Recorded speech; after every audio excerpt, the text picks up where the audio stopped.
দৈ লগত মাটন খাই পাইছেনে বাৰু? ব'লকচোন আজি একেলগে বনাওঁ। এয়া ল'লোঁ মই আধা কেজি মাটন, একাপমানৰ জোখৰ দৈ, নিমখ, হালধি ল'লোঁ আৰু এতিয়া মই গৰম মছলা এড কৰিছোঁ।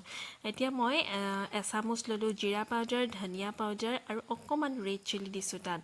আৰু আমাৰ ঘৰত যিহেতু দুজনী সৰু ছোৱালী আছে সেইকাৰণে আমি জ্বলা তেনেধৰণে নাখাওঁৱেই। এতিয়া ভালধৰণে সানি পেলাই 2 ঘণ্টাৰ কাৰণে ফ্ৰিজত ৰাখি মেৰিনেট কৰি থ'লোঁ।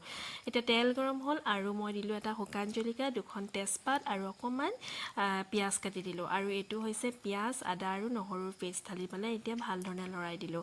তাৰপিছত এতিয়া মাংসখিনি ফ্ৰিজৰ পৰা উলিয়াই আনিলোঁ আৰু গোটেইখিনি একেলগে ঢালি পেলাই হাতাৰে ভালধৰণে লৰাই দিলোঁ। আৰু গেছটো কিন্তু হাই ফ্লেমতে ৰাখিব।